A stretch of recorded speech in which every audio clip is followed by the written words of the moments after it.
아멘. 우리 옆 사람하고 한번 인사하실 때 소망하며 삽시다 이렇게 한번 인사하시면 좋겠습니다. 네. 소망하며 삽시다. 네. 오늘이 벌써 11월 마지막 주간입니다. 이제 딱 한 달 남았습니다. 여러분 12월 이 한 달을 남겨놓고 2017년에 세웠던 계획들을 한번 기억하실 수 있으신지요? 1월에 내가 뭘 계획했는지도 까먹었다. 뭐 이러실 수도 있는데 제가 이 한 달을 정말 하나님 안에서 잘 정리하고 또 새로운 달을 맞이했으면 좋겠습니다. 여러분 혹시 최근에 여러분이 사시면서 이렇게 마음은 원이로되 육신이 약하다 이런 생각을 해보신 적이 있으신지요? 뭔가 이 내 마음대로 안 되는 것이 있어서 이것이 참 힘들다. 내 마음대로 되질 않는다. 움직여지질 않는다. 그래서 답답하거나 좀 안타까운 경험이 있으신지요? 저는 이번 주에 그런 일이 있었습니다. 땡스기빙이고 아주 이게 감사와 은혜가 넘쳐야 되는 주간이었는데 누가 저를 이렇게 벌거벗기듯이 제 민낯을 딱 볼 수 있는 이야기를 해줬어요. 너는 원래 이렇다. 근데 그 말에 이 반항을 할 수 없겠는 거예요. 보통 사람이 어떤 이 자기를 정확히 지적하는 말을 들으면 두 가지 반응이 일어나잖아요. 첫 번째는 아니라고 펄쩍 뛰든지 아니면 꼬리를 내리고 동굴에 가든지. 저는 좀 후자가 강한 사람인데 좀 펄쩍 뛰는 것 같지만 너무 사실이니까 펄쩍 뛸 수가 없어서 그냥 저 혼자 이제 동굴에 들어갑니다. 이게 동굴에 들어가면 이게 잘 일어나지지가 않습니다. 힘이 쫙 빠지고 이걸 뭐 어떻게 해야 될지도 모르겠고 이걸 이기고 싶은데 이 문제를 이렇게 해결하고 싶은데 잘 안 되니까 답답하고 답답한 자기가 또 한심하고 그래가지고 자꾸 이렇게 안 좋은 쪽으로 생각이 드는 거죠. 저희는 성경은 드라마다라는 주제로 1년 내내 성경을 바라보고 있는데요. 이 창세기부터 요한계시록까지 하나님이 한 드라마로 성경을 써주셨고 그 드라마의 주제가 무엇인지 그 드라마를 통해서 우리에게 하시고 싶은 말씀이 무엇인지를 계속 살펴보고 있습니다. 로마를 중심으로 바울이 오른쪽에 있는 동네는 내가 다 돌아다니면서 전도를 했다.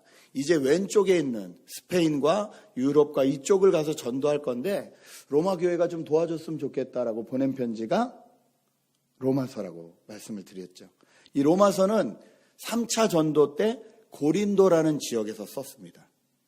근데 이제 3차 전도를 마무리하기 위해서 고린도에 있는 것이 아니라 다시 예루살렘으로 바울이 이제 가려고 합니다. 그런데 가는 과정 가운데 하나님의 성령이 막으셔서 하나님의 성령이 막으신 게 아니라 예언자들이 예루살렘에 가면 당신이 체포당할 것이요. 이 예언을 해줍니다. 근데 바울이 그걸 알고도 예루살렘으로 갑니다. 왜냐하면 이 3차 전도를 다 마무리했다는 걸 보고해야 되기 때문에 예루살렘으로 갑니다. 역시 그 예언대로 바울이 자기 동족에게 유대인들에게 이 오해를 사서 바울을 죽이려는 사람들이 많았잖아요. 그 오해를 사서 결국은 잡힙니다. 맞아 죽게 생겼을 때 소동이 일어나니까 그 유대를 다스리던 사람들은 로마였잖아요. 그러니까 로마 군인들이 이 바울을 빼내죠. 그래서 감옥에 가둡니다. 그리고 이제 재판을 하는 거예요. 이 재판하는 내용들이 사도행전 22장에서 26장까지 나옵니다. 근데 이 기간을 보면 무려 2년이 넘어갑니다. 바울은 예수를 믿고 오늘 고백한 대로 단 한 번도 다른 생각하지 않고 열심히 복음을 전했는데 자기 목숨을 걸고 한 번도 아니고 3번이나 열심으로 복음을 증거하고 다녔는데 그리고 이제 오른쪽에 다 전도했으므로 이제 왼쪽도 전도하리라는 마음을 먹고 이 3차 전도를 잘 마치고 로마 갔다가 로마에서 후원을 받아서 스페인도 가고 다 이렇게 계획이 세워놨는데 자기 동족에게 오해를 사서 로마 군인들에게 잡혀 있는 겁니다. 그것도 한두 달도 아니고 2년입니다. 여기 오늘 총독이라는 사람, 베스토라는 사람이 나오는데요. 성경을 보니까 이 베스토라는 사람은 계속 시간만 내면 감옥에 있는 바울을 불러서 얘기를 나눈 것 같습니다. 근데 왜 얘기를 나눴냐면 돈 내면 풀어줄게. 돈을 요구했다 그래요. 성경에 그렇게 기록되어 있어요. 그때나 지금이나 참 부정부패는 똑같은 것 같습니다. 돈 있는 사람 쉽게 풀려나고 돈 없는 사람 조그만 죄를 져도 그냥 다 뒤집어 쓰고 그때나 지금이나 2000년이 지나도 별로 다르지 않은 세상을 저희도 사는 것 같아요. 이 총독이라는 사람이, 이 권력을 가지고 있는 사람이 이런 일에 있었습니다. 또 나중에 오늘 이제 왕도 오잖아요. 아그리빠 왕. 이 왕은 무슨 말이냐면요, 로마의 황제가 있고요, 로마가 너무 넓으니까 다 다스릴 수 없으니까 지역에 로마가 임명한 왕을 보냅니다. 지금 말은 뭐 쉽게 생각하면 이런 거예요. 캘리포니아 주지사 또는 LA 시장, 대통령이 있고 다 이렇게 있잖아요. 나눠져 있잖아요. 이렇듯이. 근데 지금은 이제 여기서 뽑는 거지만 그때는 이제 총독이도 황제가 다 이렇게 파송하는 거니까. 그래서 파송된 이 지역을 다스리는 왕이 오늘 주인공 아그리빠 왕인 거예요. 이 사람들 앞에 서서도 또 변호를 해야 되는 거예요. 변호사도 없이 자기가 변호를 하는 거예요. 바울은 얼마나 답답했을까요? 자기 인생이 얼마나 힘들고 어려웠을까요? 그런데 오늘 저희가 성경을 잘 읽어보면 바울은 별로 답답해하는 것 같지 않습니다. 저희 같으면 답답할 텐데, 신분 문제가 2년이 지나도 해결이 되지 않고, 결혼 문제가 몇 년이 지나도 해결되지 않고, 직장 문제가, 학교 문제가, 자녀 문제가, 인간관계 문제가 한두 달이 아니라 몇 년씩 꽉꽉 막혀 있으면, 그리고 소망도 잘 보이지 않으면 저희는 답답할 텐데, 어쩌면 자포자기하고 그냥 이렇게 사는 거라고 아예 포기해버릴 수도 있는데, 바울은 어떻게 살았을까요? 이 바울의 이 성경을 통해서 교회로 부림받은 우리를 하나님은 어떻게 살라고 말씀하고 계실까요? 오늘 이 사도행전 26장을 통해서 저희가 몇 가지 교훈을 좀 얻고 저희 안에 적용을 좀 해보려고 합니다. 첫 번째 말씀은 6절과 7절의 말씀입니다. 사도행전 26장 6절과 7절을 같이 읽겠습니다. 시작.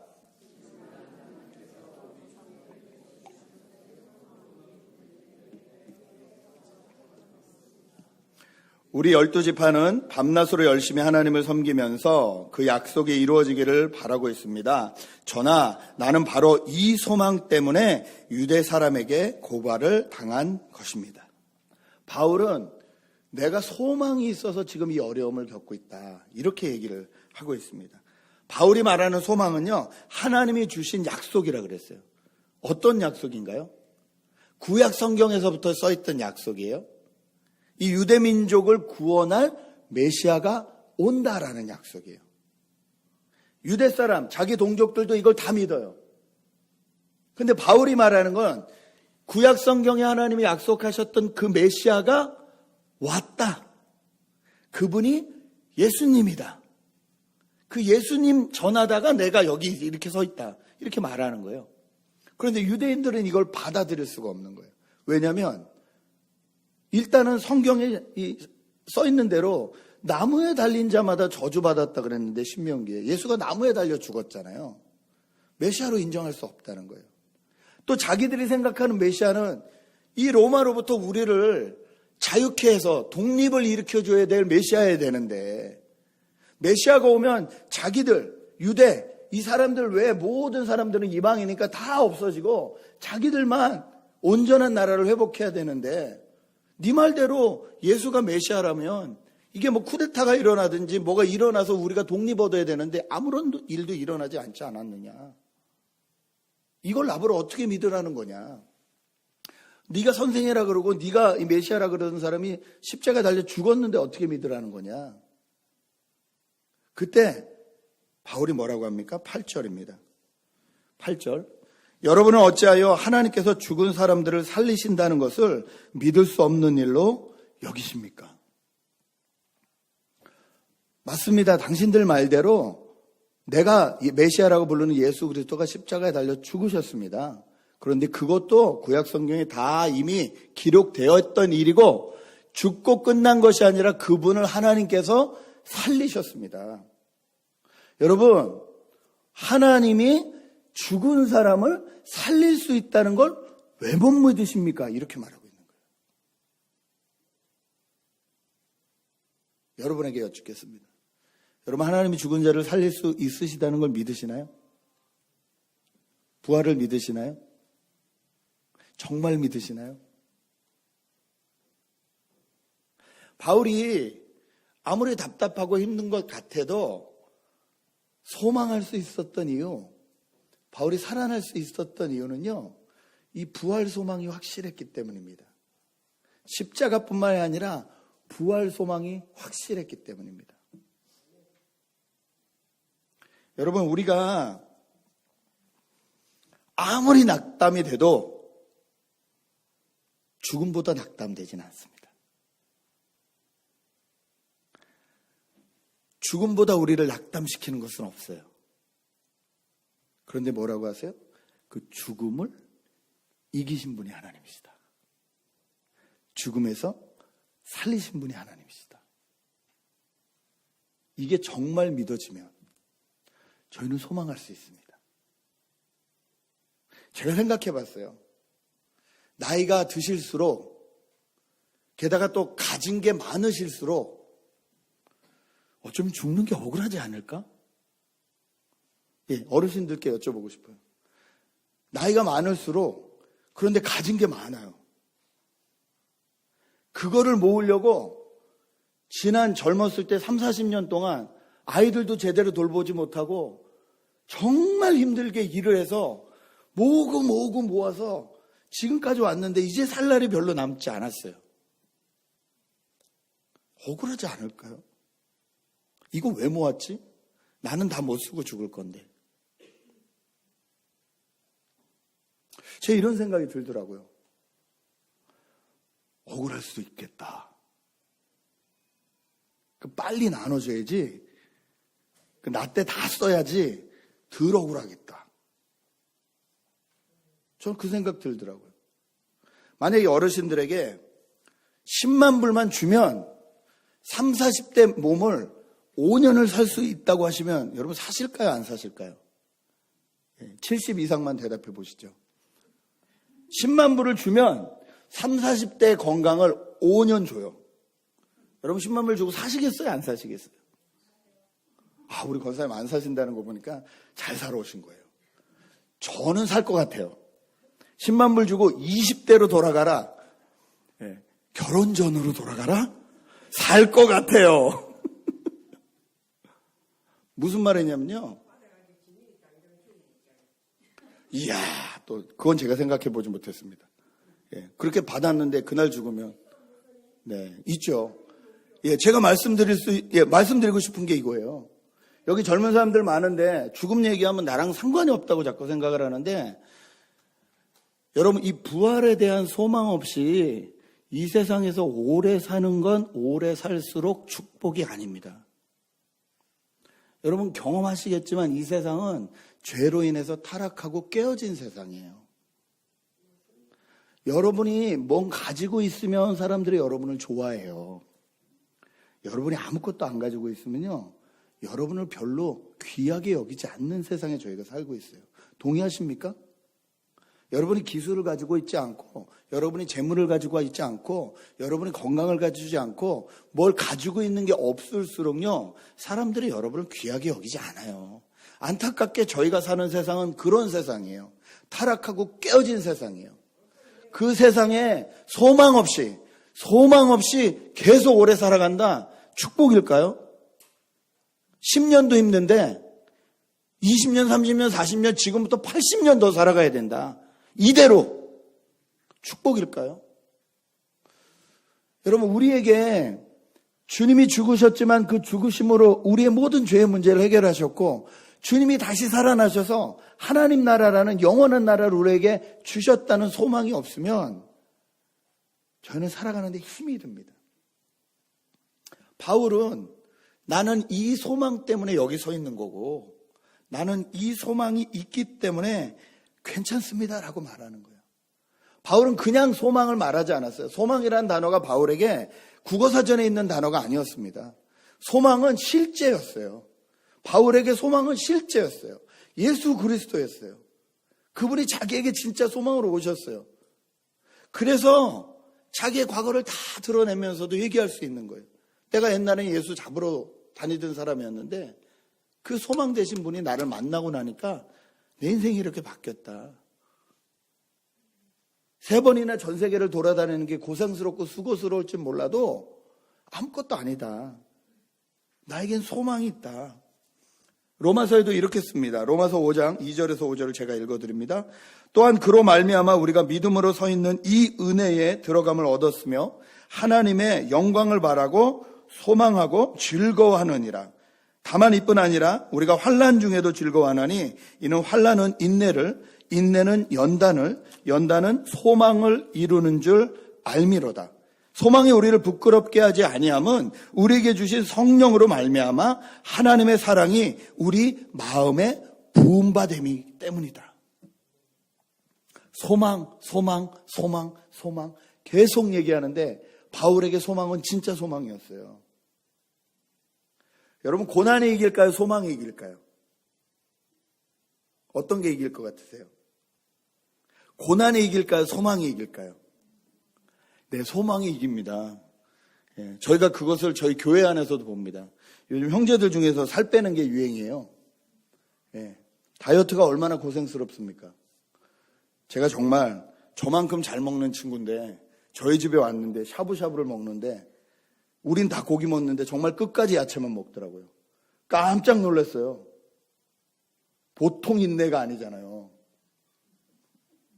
그 형제가 그렇게 인내할 수 있는 비결이 뭔 줄 아세요? 한마디였어요. 턱선이 보이는데 건강을 지키더라고요. 요즘 턱선 보인다니까 운동 정말 열심히 하는 친구들이 있어요. 예. 그 은혜가 저에게 임해야 되는데 저한테 아직 잘 안 오고 있는데 제가 보면서 알았어요. 야, 고난이 소망을 못 이기는구나. 야, 내가 이렇게 살 빼고 이렇게 해서 이렇게 건강해질 거야라는 소망을 고난이 못 이기는구나. 고기가 못 이기는구나, 고기가. 네, 다이어트 할 수 있는 비결은 이거거든요. 소망이에요.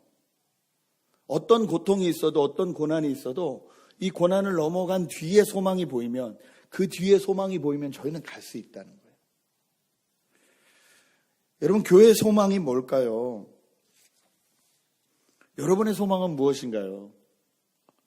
하나님이 주신 것들이 많으실 텐데 그것을 가지고 2017년을 11달이나 살아오셨을 텐데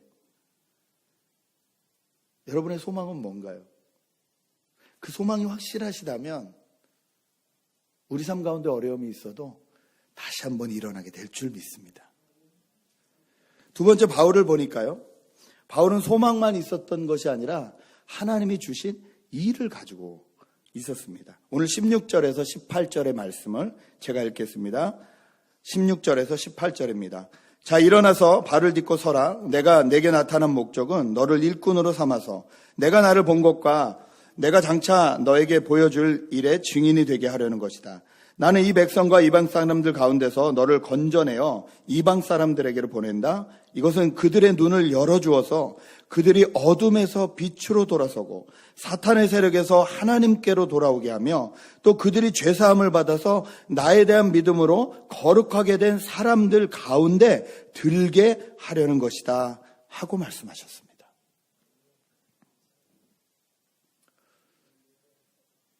지난주 제가 저희 교회 집사님한테 들은 것 같아서 오늘 일부 예배 때 확인했더니 그분이 아니라고 하시더라고요. 제가 좀 당황했는데 무슨 말을 들었냐면 이민을 오셔서 아침부터 저녁까지 열심히 일하시는 여자 집사님이 계셨대요. 근데 어느 날 하루는 오더니 힘이 하나도 없으시더래요. 무슨 일이 있냐고 그랬더니 내가 왜 살아야 되는지 모르겠다고. 내가 왜 일을 해야 되는지 모르겠다고. 그래서 무슨 말씀이냐고. 이렇게 열심히 사셨는데 그랬더니 말씀하시는 거예요. 우리 애가 대학을 안 간대요. 우리 애가 공부를 안 하겠대요. 제가 걔 때문에 미국에 왔는데 내가 왜 일해야 되는지 모르겠어요. 내가 이 말도 안 통하고 이 미국 땅에서 내가 왜 이 고생을 해야 되는지 모르겠어요. 돈 벌 힘이 안 나요. 소망이 없어요. 이렇게 말씀하시더래요. 여러분, 사람은 누구나 행복하기 원합니다. 그렇죠? 행복하기 위해서 아주 기본적으로 깔려야 되는 두 가지 요소가 있어요. 첫 번째 하나는 뭐냐면요. 누구든지 한 명이라도 괜찮은데 정말 끝까지 나를 믿고 사랑해줄 무한정 사랑을 베풀어줄 사람이 한 명 필요해요. 그 사람이 있으면 행복합니다. 또 하나, 내가 할 수 있는 일이 있을 때 행복해요. 놀고 먹는 게 행복할 것 같죠? 열흘만 놀고 먹으면 심심합니다. 예. 뭔가 내가 왜 살아야 되지라는 이유가 있어야 돼요. 그걸 우리는 사명이라고도 부르고 일이라고도 부르죠. 바울은 하나님을 잘못 믿었던 사람입니다. 예수 그리스도를 믿는 사람들을 잡아 죽이려고 했던 사람들이에요. 근데 그 바울을 하나님이 만나 주셨어요. 구원시켜 주셨어요. 살려 주셨어요. 근데 거기서 끝나지 않고 일도 주셨어요. 오늘 바울의 일이 뭐라고 합니까? 어둠에 있는 백성들을 빛으로 인도하는 것. 사탄에게 속아 사람들에게 하나님을 소개해 주는 것. 그리고 하나님이 만드신 공동체, 그 공동체의 거룩한 백성으로 들어오게 도와주는 것. 이걸 위해서 하나님이 나를 부르셨다는 거예요. 바울은 이 하나님 나라의 복음을 선포하고 하나님 나라의 복음으로 교회를 잘 세워서 그 교회가 또 교회를 낳고 하나님의 복음을 계속 나눌 수 있도록 그 일에 부름받았다는 걸 알았어요.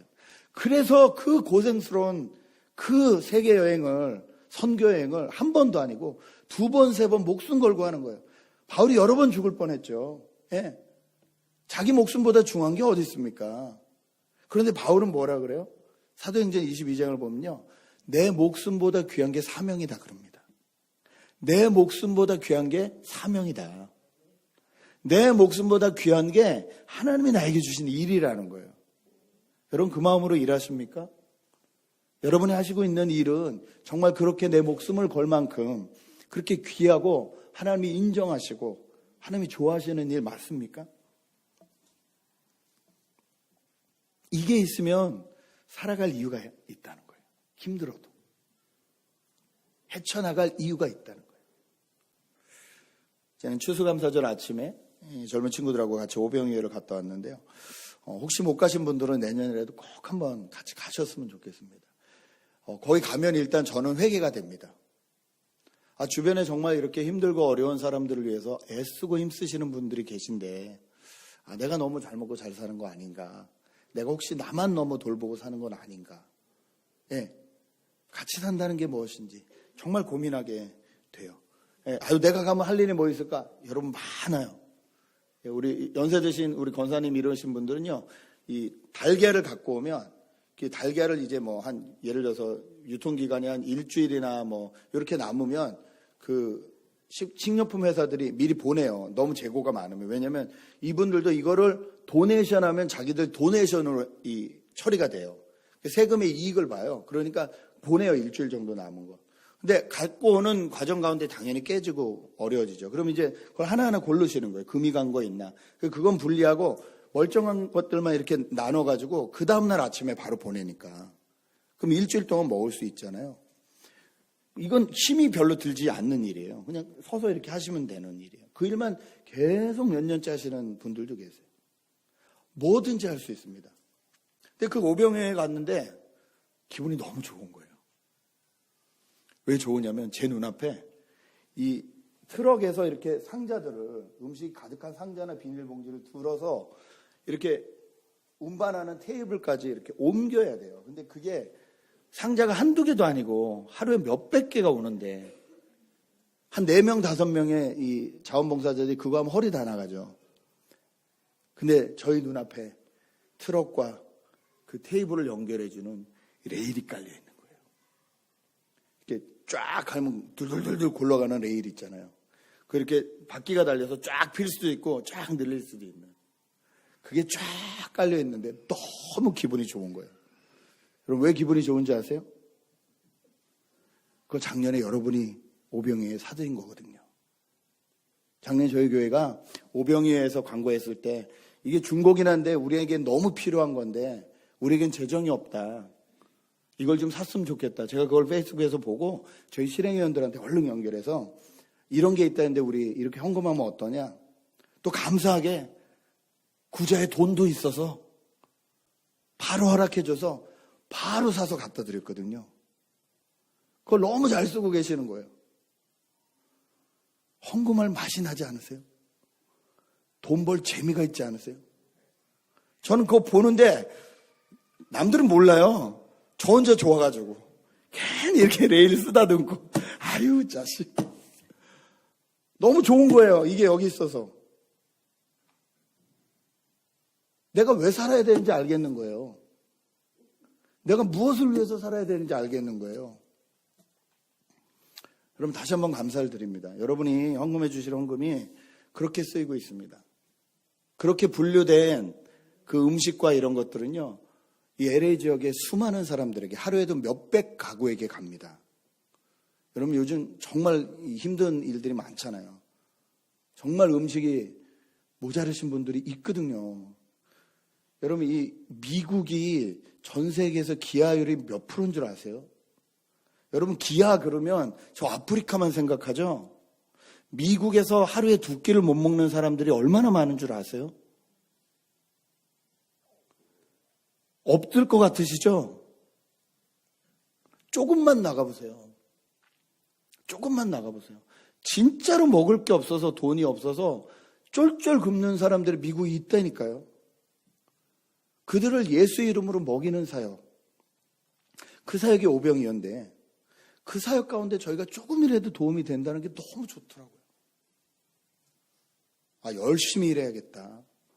열심히 돈 벌어야겠다. 열심히 헌금해야겠다. 열심히 하나님 나라를 위해서 써야겠다. 저 여러분의 사명은 무엇일까요? 그 오병이어 이준 목사님 2014년에 저희 교회 이렇게 통합하고 할 때 처음 오셔서 말씀 증거해 주셨어요. 기억나시는 분들 계실지 몰라요. 불과 이제 한 3, 4년밖에 안 됐는데 그때는 LA 사역만 있었는데 지금 사역지가 4개입니다. 멕시코에도 가서 사역을 만드셨고요. 브라질, 남미로 건너가서 남미 가운데서도 가장 어려운 나라. 여러분 나라가 어려울수록 아이들이 또 이 약한 사람들이 피해를 많이 보죠. 그러니까 거기서 자란 아이들은 기본적인 질서를 못 배워요. 기본적인 질서를 못 배우고 성인이 되니까 범죄자가 되기가 쉬워요. 왜냐하면 그런 걸 받지 않았기 때문에 교육을. 어렸을 때도 3살, 4살 애들도요. 주먹 센 놈이 짱이에요. 뭘 가지고 있으면 때리고 뺏으면 그만이에요. 아무 말 못해요. 그게 법이에요. 그런 아이들 동네에 집을 하나 빌려서 그런 아이들이 날마다 와서 음식을 먹고 놀 수 있는 장소를 제공하는 거예요. 단 조건은 룰을 배우는 거예요. 줄을 서서 밥을 먹는 걸 배우는 거예요. 친구와 싸우면 화해하지 못하면 같이 놀지 못하고 그 집에 들어오지 못한다는 기본적인 룰을 배우는 거예요. 기본을 가르치지 않으면 이 아이들이 컸을 때 이 나라가 더 어려워진다. 브라질에서도 가장 가난한 나라, 가장 가난한 동네, 미국으로 말하면 죄송스럽지만 저 캠튼이나 더 밑에 있는 그런 동네, 아무도 안 들어간대요. 낮에도 들어가면 차를 4, 5명이 둘러싸고 문을 열고 다 뺐는데요, 그냥. 그런 동네. 그런 동네 들어가시는 거예요. 왜? 가장 어두운 곳에 빛을 비추라는 게 하나님이 주신 사명이라는 거예요. 볼리비아. 산을 깎아서 저 위에까지 정말 옛날에 우리 한국에 있던 산동네, 달동네. 이 계단이 끝이 없는 그 동네 가서 집을 하나 사서 거기에 애들을 또 불과 4년밖에 안 됐는데 어떻게 이 사역을 다 감당하세요? 간단해. 돈 없으면 스탑. 기다리면 돼. 하나님 이런 사역 하나님 하고 싶으신가요? 여쭤보고 돈 없으면 기다리면 돼. 거기서. 한 달이든 2달이든 기다리면 돼. 하나님이 또 후원을 채우시면 또 그 일 하면 돼. 시키는 것만큼만 하면 돼. 뭐 그렇게 인생 어렵게 살아. 저에게 해주신 말씀이에요. 여러분의 사명은 무엇인가요? 여러분은 무엇을 위해서 일을 하시고 무엇을 위해서 공부를 하시고 무엇을 위해서 아이를 키우시고 무엇을 위해서 살아가고 계신가요? 혹시 나는 아직 내가 뭐하고 살아야 될지 모르겠어요 하시는 분이 있으면 오늘 이 예배 때 꼭 기도하십시오. 하나님 제가 뭐하고 살까요? 제가 어떻게 살기 원하세요? 하나님께 한번 여쭤봐 주세요. 하나님 좋으신 분이시고 여러분보다 더 훌륭한 여러분을 향한 계획이 있으신 분이시기 때문에 그렇습니다. 그 하나님이 주신 사명이 있으면 이건 내 일이 아닌 거예요. 하나님 일인 거예요. 그래서 내가 조바심 낼 필요도 없고 안 된다고 실망할 필요도 없고 낙심해서 넘어져 있을 이유도 없는 거예요. 그 목사님 말대로 시키는 데까지 하시면 되는 거예요. 여기까지가 내 일이네. 찢어지게 가난하고 폐병 걸려서 힘들고 어려운 내가 하나님 은혜로 10만 명 성도까지 모였네. 그럼 거기까지가 내 일이네. 그럼 손 띄면 되는 거예요. 그걸 지키고 싶어서 아들한테 세습을 하고 온 세상을 뒤집어 놓고 한국의 공영 뉴스에 나오게 하고 안 그래도 욕을 먹는 교회가 더 욕을 먹게 하고 하나님이 그걸 그분에게 원하셨을까요? 하나님이 정말 시키신 일일까요? 하나님의 영광을 위해서 한다는데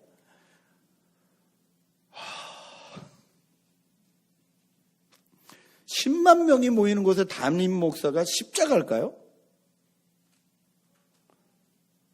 그게 정말 십자가의 길일까요? 그럼 5명 붙잡고 평생을 씨름하시는 시골에 계신 목사님들은요?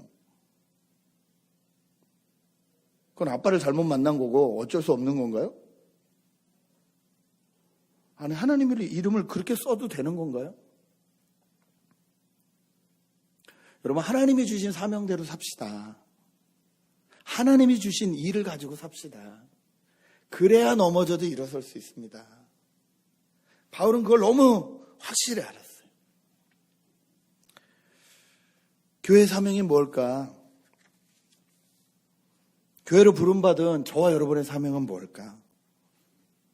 아버지, 이 한 달을 놓고 꼭 발견하시는 저 여러분 되시길 바랍니다. 마지막으로 바울이 일어설 수 있는 힘은요, 바울의 솔직함에 있습니다. 정직함에 있습니다. 28절부터 같이 읽었으면 좋겠습니다. 28절, 29절 같이 읽습니다. 시작. 그러자 아그리빠 왕이 바울에게 말하였다. 그대가 짧은 말로 나를 설복해서 그리스도인이 되게 하려는가? 바울이 대답하였다. 짧거나 길거나 간에 나는 임금님뿐만 아니라 오늘 내 말을 듣고 있는 모든 사람이 이렇게 결박을 당한 것 외에는 꼭 나와 같이 되기를 하나님께 빕니다. 나와 같이 되기를 하나님께 빕니다. 이거 지금 누구한테 얘기하는 거예요? 왕 앞에 얘기하는 거예요. 자기 목숨을 좌지우지할 수 있는 그 권력가 앞에 얘기하는 거예요. 여러분, 이 아그리빠라고 나오는 이 왕의 이름은 정확히 헤롯 아그리빠 2세입니다. 이 아버지는 헤롯 아그리빠 1세겠죠. 이 헤롯 아그리빠 1세는요, 베드로하고 교제했던 사람이에요. 야고보하고 교제했던 사람이에요. 예수님의 제자들과 만났던 사람이에요. 그 아버지, 그러니까 이 오늘 성경에 나오는 이 아그리빠의 할아버지가 누군 줄 아세요? 우리가 헤롯이라는 이름 중에 제일 잘 아는, 예수님이 이 땅에 오셨을 때 그럴 때 2살 밑에 아이들, 남자아이들 다 죽였던, 그 학살을 일으켰던 헤롯 왕입니다. 이 헤롯 왕은 헤롯 안티파스 왕입니다. 이 헤롯이라는 게 라스네임인 거예요. 그러니까 이 집안은요, 대대로 로마에가 뒷돈을 주고 왕자리를 사는 사람들이에요. 그래서 지금 유다를 다스리고 있는 거예요. 그런 왕을 분봉왕이라 그러거든요. 예, 로마에게 이 권력가들에게 뒷돈을 주고요, 나 이 동네 왕 시켜달라 그래서 왕을 샀어요. 그러니까 로마한테도 잘해야 되고 여기 살고 있는 유대 사람들도 잘 다스려야 되는 거예요. 왜냐면 이 민족이 다르기 때문에 그냥 무조건 힘으로 안 되잖아요. 그러니까 이 동네에서 쿠데타가 일어나가는 문제가 일어나면 너 왕으로 자격이 없는데? 그 로마가 자르면 안 되니까 양쪽 눈치를 봐야 되는 거예요. 안타까운 게 이 집안이 예수님을 비롯해서 예수님의 제자 바울까지 복음을 들을 수 있는 기회를 수없이 얻었어요. 그럼에도 불구하고 이 집안이 하나님 앞에 돌아왔다는 기록은 어디에도 없습니다. 왜 이 사람들이 못 돌아왔을까요? 저는 솔직하지 않아서 그렇다고 생각합니다. 오늘 저희가 읽은 이 사도행전 26장 마지막 말씀을 보면 뭐라 그래요? 오늘 이 아그리빠 왕이 그러잖아요. 너 지금 몇 마디로 나 그리스도인 만들려고 그러는 거냐? 그때 바울이 나처럼 감옥에 잡히는 거 빼고는 정말 그리스도인 되시면 좋겠습니다. 그렇게 말하니까 뭐 네가 미쳤대느니 옆에서 막 총독이 그런 말 하죠. 그러고 나서 나가면서 둘이 뭐라 그래요? 얘는 진짜 죄가 없어. 얘가 로마에게 가서 재판받겠다는 말만 안 했으면 얘 오늘 석방이야. 석방인 줄 알면서 안 풀어주는 거예요. 왜요? 이 사람을 풀어주면 어떻게 돼요? 지역에 있는 로마 사람들이, 유대 사람들이 또 다 일어나겠죠. 막 로마에다 막 항소문 보내고 할 거 아니에요. 이 왕 잘못된 왕이다. 우리나라를 잘못 다스린다. 그럼 자기 잘리잖아요. 안 하는 거예요. 솔직하지 않는 거예요. 그럼 저희가 고난을 당하는 이유가 뭐냐면요. 솔직하지 않아서 그래요. 고난을 당해도 일어날 수 없는 이유가 뭐냐면요. 솔직하지 않아서 그래요. 누가 나를 발가벗겼는지 나에 대해서 정확히 말을 해주면 솔직해야 돼요. 솔직해야 돼요. 인정할 거 인정해야 돼요. 나 실력 없다. 인정해야 돼요. 네 말이 맞다. 근데 내가 이게 잘 안 된다. 인정해야 돼요. 인정하지 않고 핑계대고 거짓말하고 이러면 관계가 더 나빠져요. 인정해야 돼요. 잘못했다 할 수 있어야 돼요. 바울이 뭐라고 합니까? 오늘 26장 전체를 통해서 나 옛날에 예수 믿는 사람들 잡으러 다닌 사람이다.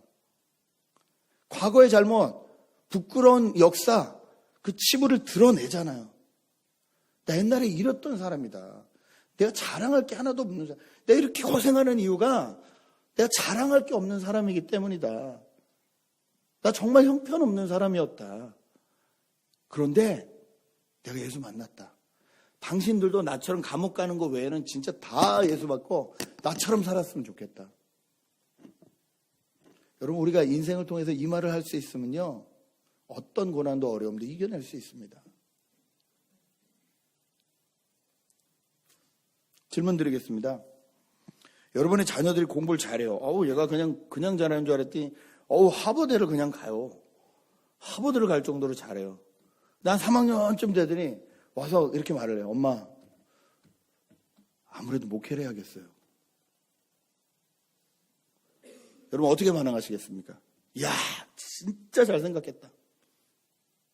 이렇게 할까요? 아니면 그건 천천히 해도 돼.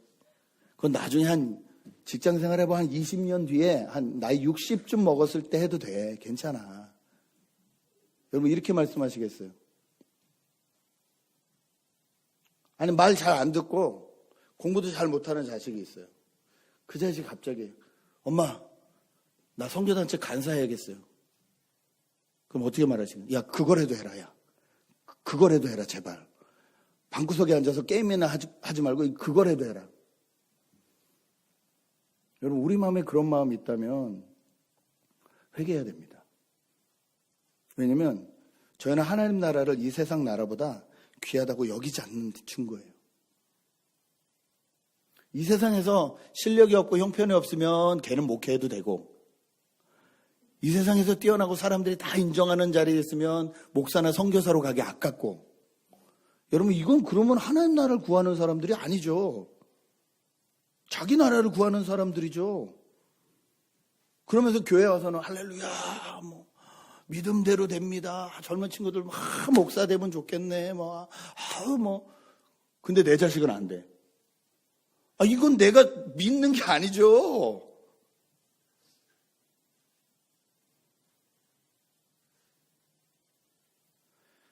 여러분 하나님을 믿는다는 건 어느 정도를 믿어야 믿는다는 걸까요?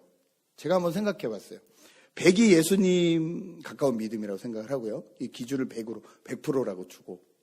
그럼 여러분 믿음은 몇 프로십니까? 100이 예수님 닮은 믿음이에요.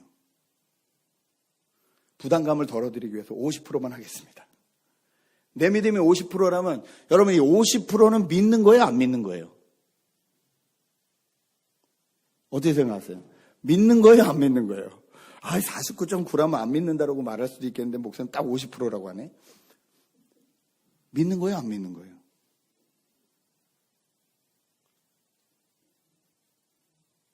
네, 제 결론은 50%만큼 믿는 겁니다.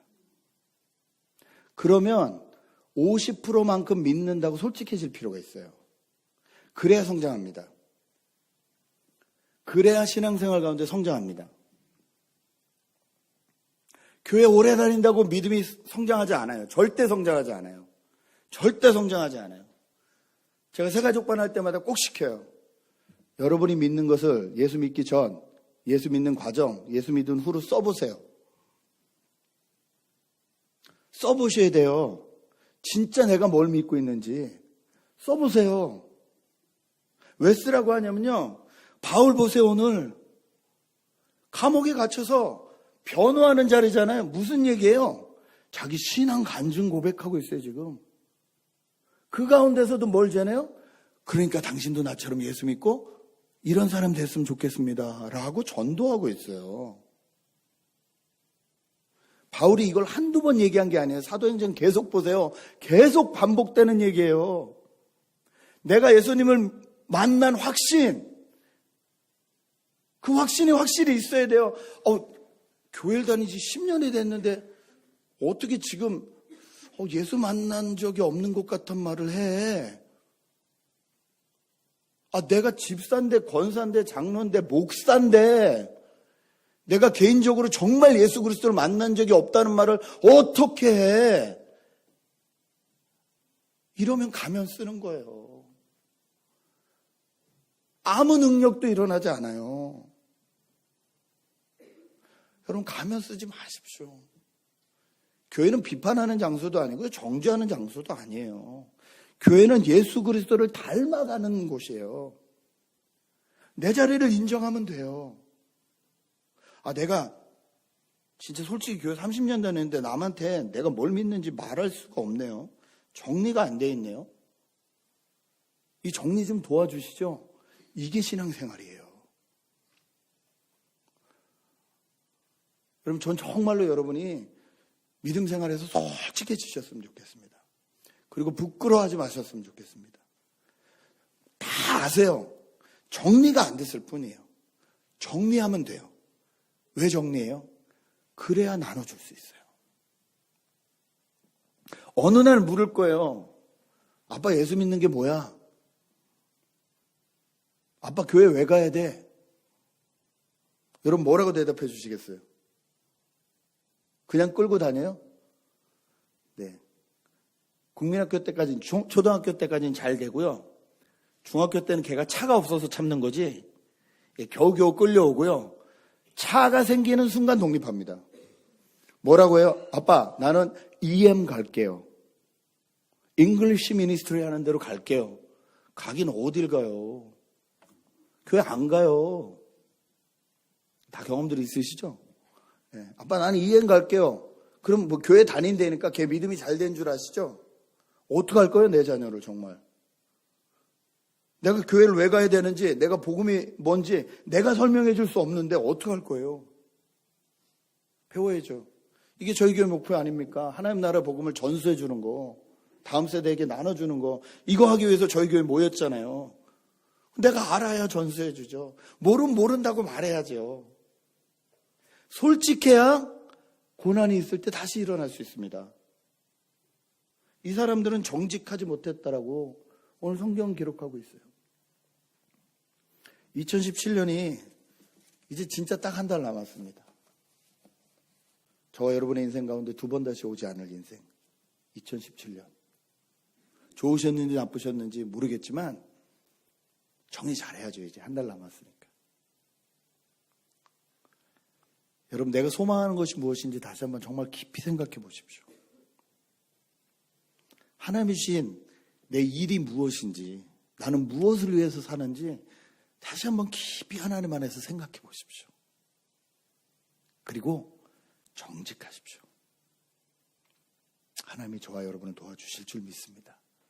같이 기도했으면 좋겠습니다.